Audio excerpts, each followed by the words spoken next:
Tu as réveillé une bête et énervé le mauvais papa. Un père en deuil exprime sa colère au législateur après le meurtre insensé de sa fille lors d'un cambriolage. Tout ce qu'elle voulait, c'était rendre visite à des amis. Et elle a littéralement été exécutée alors qu'elle était à genoux, en train de supplier pour sa vie. Je discute avec Steve Federico du meurtre de sa fille Logan, des raisons pour lesquelles cela aurait pu être évité et de la grosse erreur d'une députée qui l'a révolté. Oh, je suis désolé. Je suis vraiment désolé.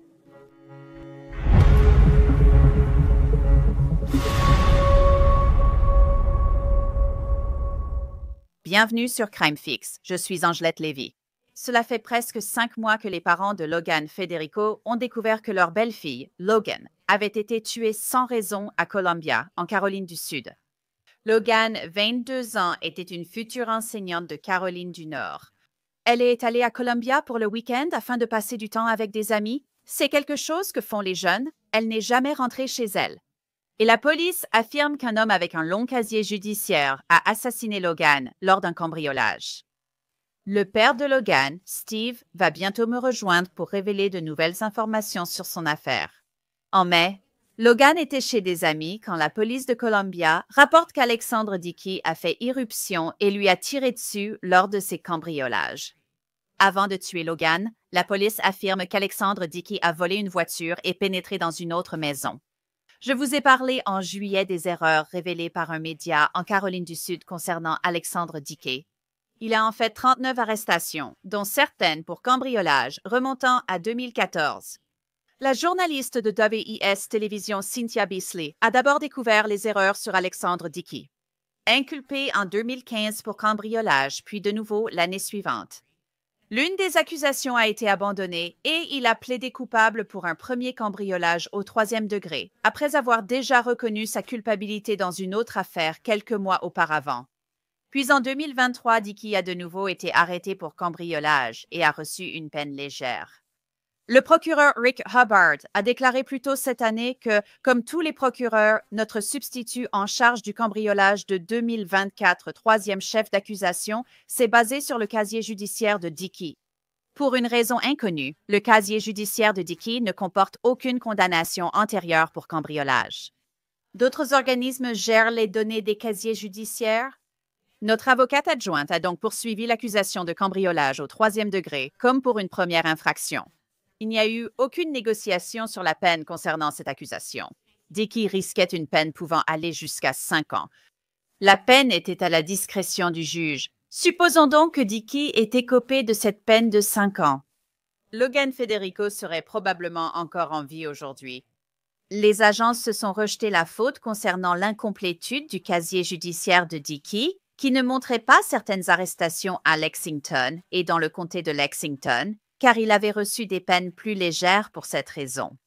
La Division des forces de l'ordre de Caroline du Sud a indiqué ne pas avoir reçu ces empreintes digitales lors de certaines arrestations, donc le casier judiciaire de Dickey n'a pas été mis à jour. Cette semaine, le père de Logan, Steve, a témoigné devant la sous-commission judiciaire de la Chambre des représentants des États-Unis sans mâcher ses mots. Qui parmi vous a des enfants? Je suis juste curieux. Voici ce que je vous demande. Quand je vais vous raconter cette histoire, pensez à vos enfants. Pensez à votre enfant qui rentre à la maison après une soirée avec ses amis, qui s'allonge, s'endort, et sent quelqu'un entrer dans la chambre et la réveiller. Et la tirer hors du lit, nue, forcée de se mettre à genoux, les mains sur la tête, suppliant pour sa vie, suppliant son héros, son père, moi, qui ne pouvait pas être là. Elle mesurait 1,60 m. Elle pesait 52 kilos. Pam! Morte.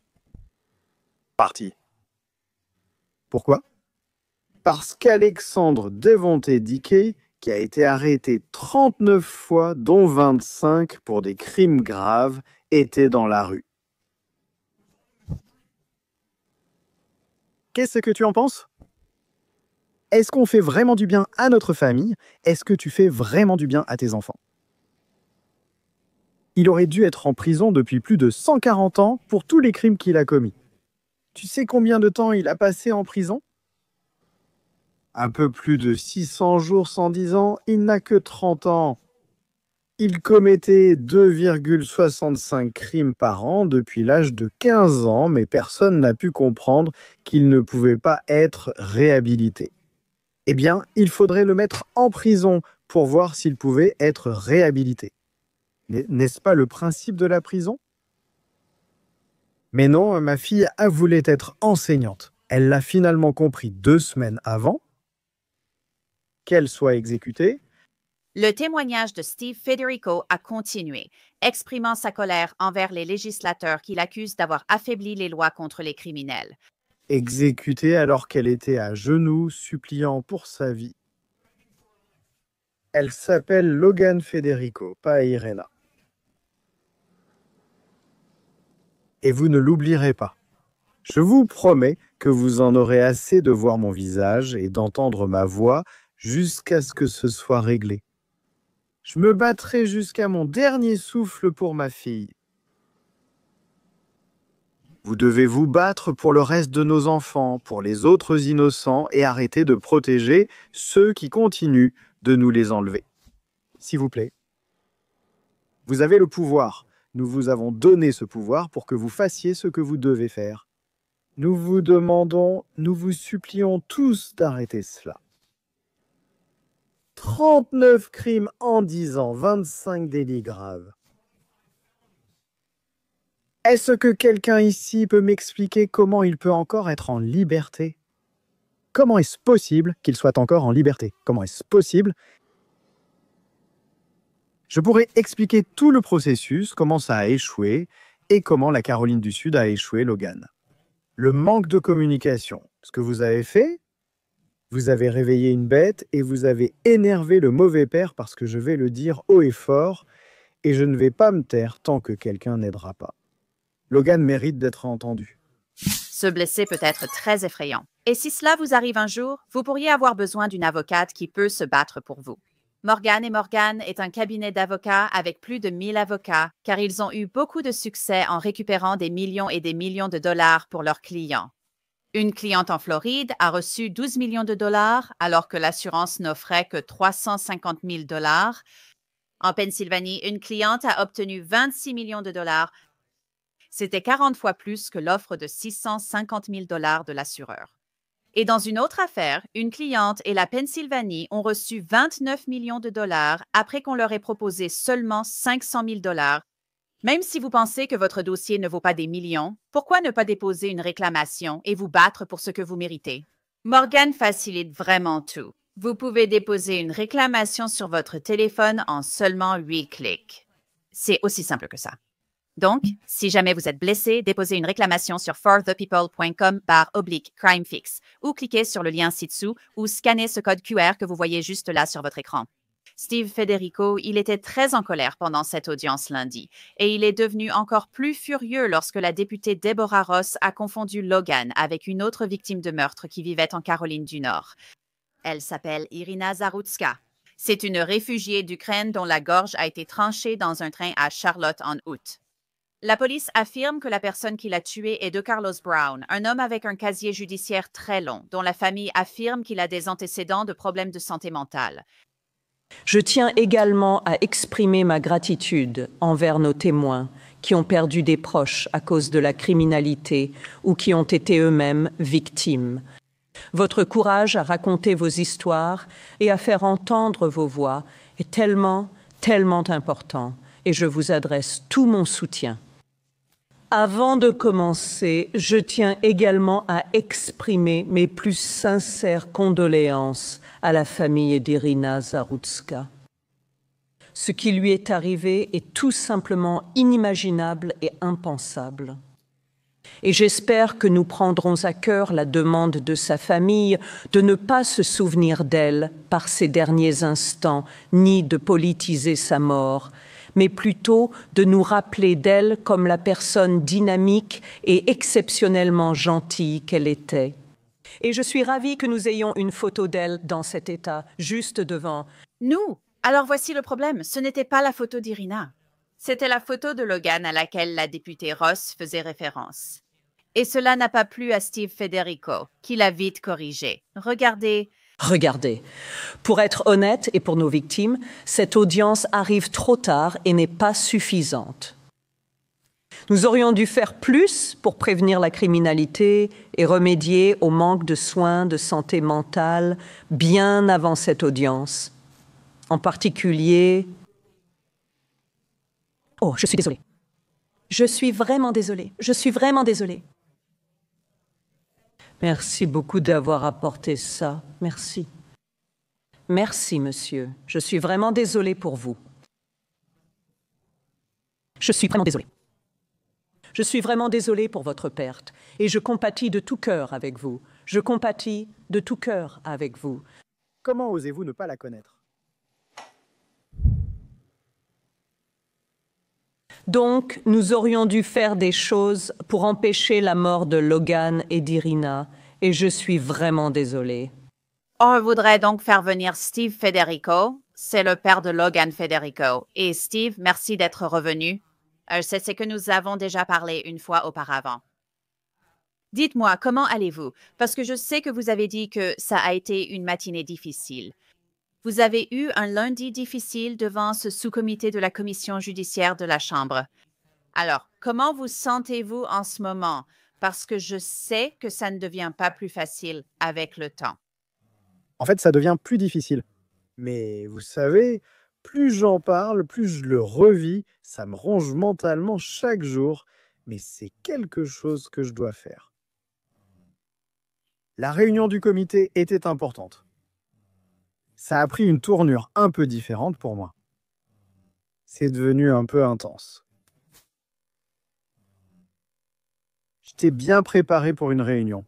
J'avais une équipe qui m'a aidé à me préparer pour la réunion. J'avais une déclaration très bien rédigée que je voulais vraiment lire, mais quand l'un des membres du comité s'est trompé,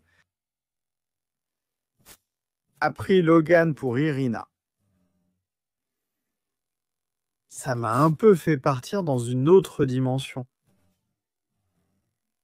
Non seulement c'était offensant pour moi et ma famille qui étaient là, mais peux-tu imaginer être là et entendre ces gens se disputer au sujet d'Irina, tu sais, manque d'argent, manque de procureur et manque de tout le reste. Et voilà, il y a cette représentante du comité qui regarde Logan. Elle ne reconnaît même pas Irina. Je me suis senti horrible pour ma fille, mais c'était encore pire pour Irina. Je veux dire, c'était absolument pathétique. Surtout pour quelqu'un qui, excusez-moi de vous interrompre, mais elle représente l'État de Caroline du Nord. C'est mon point de vue. Exactement mon avis. Qu'elle se trompe sur Logan passe encore, mais il vit en Caroline du Nord. Belle du Sud, née et élevée ici, elle a été exécutée en Caroline du Sud. Je comprends, mais laissez-moi vous dire une chose. J'ai fait mes devoirs avant d'y aller. Je savais qui était chaque témoin et je connaissais l'histoire de chaque témoin. D'accord? Je voulais juste faire partie de cette équipe. D'accord? Et je savais qui était Marie. Je savais qui était Monsieur Campbell. D'accord? Ce n'était pas mon travail de le faire, mais tous les membres de ce comité savaient, ou auraient dû savoir, exactement qui chacun d'entre nous était. Et il y en avait 95% qui savaient, et 2 qui ne savaient vraiment pas. D'accord. Ce comité était pour les victimes de crimes violents. D'accord. Surtout avec les récidivistes. Et tout de suite, ça a commencé à parler d'argent et de comment l'organisation Trump ne leur donnait pas assez d'argent, ne donnait pas ceci. Eh bien, tu sais quoi? Examine-toi, regarde-toi d'abord dans le miroir à propos de tes lois laxistes sur la criminalité. Et ensuite, regarde ma fille et regarde Irina. Occupe-toi d'abord de ça, c'est le plus important. Ils ont participé à retirer 2 belles femmes de ce monde. Ils ont du sang sur les mains, tout comme beaucoup de gens en Caroline du Sud. Tu as un peu pris une cause à cœur maintenant? Je veux dire, parce que tu ne veux pas que Logan ait été tué en vain, ou du moins que sa mort ait été vaine. Je veux dire, il n'y a absolument aucune excuse pour ce qui lui est arrivé. C'était horrible et dégoûtant. Mais tu veux des changements. Alors parle-moi des changements que tu aimerais voir avec ces politiques. Eh bien, écoute, Il faut, et la seule façon dont je peux le dire, c'est qu'il faut faire exploser le système et recommencer à zéro. D'accord? Et ce n'est pas sorcier. D'accord? Ça, et je l'ai déjà dit, et je vais continuer à le dire. D'accord. Les prisons sont faites pour les personnes qui ne peuvent pas vivre dans une société respectueuse des lois. Et oui, ils sont censés être mis en prison pour pouvoir être réhabilités. Je vais vous dire ceci. 66%? 66% des sortants de prison y retournent sous 3 ans. D'accord. En 6 ans, il atteint 78%. D'accord. En 10 ans, ce chiffre grimpe à 83%. Donc, si vous prenez cette période, ils devront faire plus de 10 ans de prison à chaque fois que vous êtes condamné. Mais le problème, c'est qu'on ne saura jamais si la réinsertion fonctionne en prison parce qu'on n'envoie plus les gens en prison et qu'on n'envoie plus les bonnes personnes en prison. D'accord? Si nous n'avons pas assez de lits et de cellules en prison, nous devons construire plus de prisons. Nous devons réhabiliter les gens. Personnellement, je ne crois pas que la plupart soient à mettre sous réhabilité. Je pense que c'est leur mode de vie. Je pense que c'est ce qu'ils ont choisi, c'est un choix personnel. Alexandre Diquet a fait 39 choix personnels, d'accord. Et la règle des 3 coups a apparemment été oubliée, et c'est devenu une règle des 40 coups, ce dont personne ne m'a vraiment informé. D'accord. Il a obtenu son diplôme à chaque fois qu'il commettait un crime. D'accord. Il y a eu des crimes où il a utilisé des armes. Puis il a fait un choix personnel d'exécuter littéralement, et je dis bien littéralement, Logan. D'accord? Les preuves montrent qu'il l'a forcée à s'agenouiller, les mains tendues devant elle, levées en l'air. D'accord? Et il a enfoncé un foutu fusil de chasse calibre 12 dans sa cage thoracique gauche, sous son sein gauche, et a appuyé sur la gâchette. C'est un choix, ce n'est pas un accident. Et c'est la personne que ces juges ont laissé sortir dans la rue. Nous en avons un qui l'a laissé sortir 3 fois, alors qu'il aurait dû faire 25 ans de prison. D'accord? Ça va sortir. Ils ne peuvent pas le nier, ils ne peuvent pas se cacher, c'est un dossier public. Nous aurons une liste de chaque juge, chaque procureur, chaque assistant procureur, chaque erreur du South Carolina Law Enforcement Division. La seule chose positive dans ce qui est arrivé à Logan, c'est que ça va forcer le changement. Ça va forcer le changement.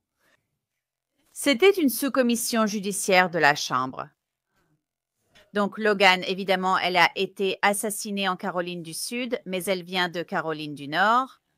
Donc, il y a aussi un problème avec ce qui s'est passé dans son affaire au niveau de l'État et du comté en Caroline du Sud. Alors, qu'aimerais-tu voir se passer là-bas? Parce qu'il peut y avoir des changements au niveau fédéral, mais il faut faire quelque chose pour réparer ce qui s'est passé au niveau de l'État et du comté en Caroline du Sud. Je suis sûre que ce n'est pas la première fois qu'un incident étrange ou stupide se produit. Tu sais, c'est sûrement arrivé dans d'autres communautés et États aussi. Eh bien, c'est ça qui est beau dans cette histoire. Notre intention est de tout révéler, de découvrir combien de ces cas sont peut-être hors de contrôle. Peux-tu imaginer combien d'Alexandre Diquet il y a aux États-Unis? D'accord. Et je vais lire quelque chose très rapidement avec lequel je vais commencer. Voici quelques points clés. Prise d'empreinte digitale obligatoire et dossier complet. Chaque arrestation doit inclure la prise et la confirmation des empreintes digitales. Responsabilité, accord de plaidoyer et mise à l'épreuve. Si vous accordez des accords de plaidoyer et des mises à l'épreuve, la personne qui le fait doit en être responsable. D'accord. Supervision, communication, audit des accords de plaidoyer et échange avec les prévenus, leurs avocats, le procureur général et son assistant. Tout cela devrait être approuvé par des personnes autres que les juges magistrats. Et je suis sûr qu'il y a quelques juges magistrats qui sont vraiment compétents. Imaginez être un juge élu, quel est vraiment votre objectif en arrière-plan? D'accord. La révision de l'approbation et des programmes de libération anticipée. C'est important car Alexandre Diquet a été libéré plus tôt sous conditionnel. Il devait faire 5 ans de prison, mais il a purgé 411 jours. Il a fait un autre séjour, puis a été libéré plus tôt pour bonne conduite. Et s'il ne l'avait pas été, devine qui il n'aurait jamais rencontré. Je te laisse 3 essais. Logan. Exactement. D'accord. Ensuite, venez-vous examiner une vérification complète des antécédents et le partage d'informations à travers tous les États, toutes les communautés, tous les districts et tous les comtés. Tout le monde aux États-Unis ou dans le monde doit passer par le FBI. Lorsque vous êtes arrêté, quelqu'un devrait pouvoir entrer votre nom dans une base de données et afficher votre casier judiciaire depuis le début jusqu'à la fin. Cela devrait être la base pour décider si vous êtes libéré ou si vous allez en prison pour le reste de votre fichue vie. Steve, je veux juste revenir sur un point. À quel point ça t'a mise en colère quand, en gros, la députée ne connaissait pas la différence entre Irina Zarutska et Logan? Je sais que ça t'a mise en colère, je l'ai vu. Mais évidemment, tu as sûrement eu l'impression, en tant que père, que cette femme lisait simplement un texte, sans vraiment se soucier de ce qui se passait. Bien, elle a manqué de respect à ma fille. Elle lui a fait sentir qu'elle ne valait rien. Elle lui a fait sentir qu'elle n'avait aucune importance. Et nous n'étions pas sûrs d'apporter une photo, mais je suis tellement content de l'avoir fait parce que j'ai découvert la vérité. J'ai découvert la vérité. Quelqu'un qui représente la Caroline du Nord ne savait même pas qui était Logan Federico. Et en plus de ça, il ne savait même pas qui était Irina. À quel point Irina a occupé l'actualité? Certes, Logan n'a eu aucune couverture médiatique jusqu'à présent, jusqu'à mon interview avec Trey Gowdy. D'accord, toi et d'autres aussi. Mais Trey Gowdy a vraiment tout lancé. Mais Irina a eu une couverture médiatique 2 semaines après, soit bien trop tard. D'accord. Mais Irina a fait la une de l'actualité partout dans le monde et elle ne l'a pas reconnue. Et en plus, pour qu'il y ait une victime, la famille d'Irina n'était même pas présente. Et puis elle a su J'ai envoyé un email, nous devions remettre une déclaration écrite. D'accord. J'imagine que cela a été remis à tous les membres du comité. Et c'était puissant, et on sentait Logan partout dedans. Comment peut-on ne pas faire ses devoirs que la déclaration ait été écrite par elle, son comité ou ses collaborateurs? À quel point peut-on être irresponsable? Au point de négliger Logan Federico et de ne pas savoir qui elle est? Elle vient d'être assassinée. Steve, quel est le statut de l'affaire avec Alexandre Dickey en ce moment? Je sais que la dernière fois que nous avons parlé, tu disais que tu voulais que le procureur, l'avocat, poursuivent la peine de mort. Alors, est-ce que ça va arriver? Eh bien, je veux le faire. Je veux d'abord clarifier quelque chose. Pour moi, chaque punition doit être proportionnelle au crime. Je ne soutiens pas la peine de mort, ma famille et l'équipe Logan non plus. Mais ce que je veux, c'est ceci. Je veux que la loi soit respectée. D'accord?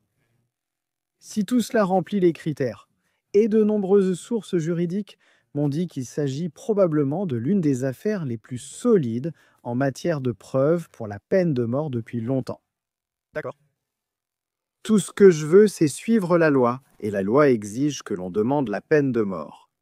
L'affaire ira au procès devant un jury, nous devrons accepter le verdict. Mais ne humiliez pas et n'embarrassez pas ma famille et ma fille. Ne la déshonorez pas et ne lui manquez pas de respect en ne suivant pas la loi à cause peut-être de convictions personnelles. Je ne sais pas, je n'ai parlé à personne. Dans le district, et c'est pas grave. Je pense qu'il poursuivait l'affaire et je suis sûr qu'on aura bientôt des nouvelles. J'espère. Notre avocat est excellent. Il gère très bien la situation. Il m'a demandé de faire ce que je sais faire et de rendre le nom de Logan connu. C'était ce que nous faisons. Pour l'instant, honnêtement, je ne sais pas où ça en est. Oui, on voulait ce penalty. Je pense que ce cas le justifie.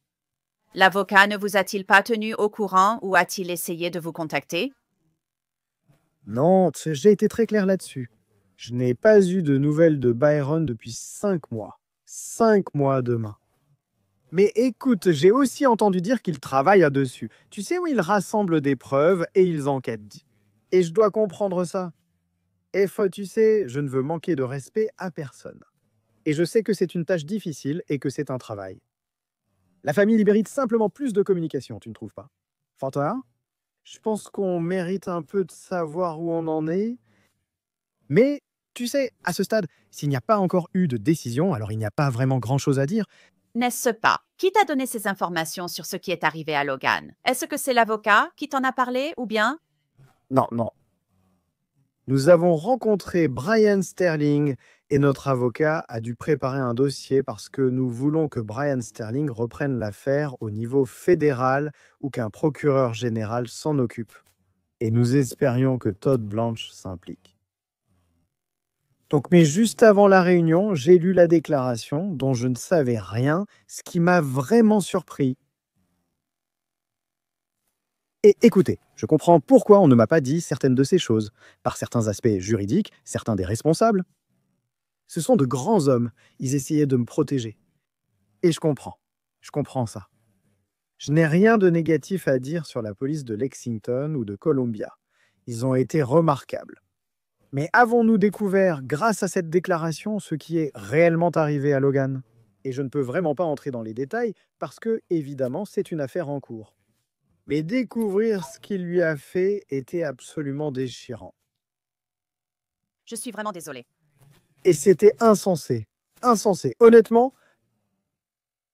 Dick et moi, je pense, avons développé une relation qui tiendra l'épreuve du temps. Je le considère comme un ami. Je crois que lui et son équipe tiennent vraiment à Logan. On pouvait le voir. On pouvait voir le combat. On pouvait voir, quand on a rencontré Brian Sterling et son équipe, à quel point ils avaient travaillé sur leur argumentation. Pour être honnête avec vous, il n'y a personne d'autre que je préférerais avoir sur cette affaire, à part lui, en ce moment. Et je ne le remercierai jamais assez pour tout ce qu'il a fait jusqu'à présent.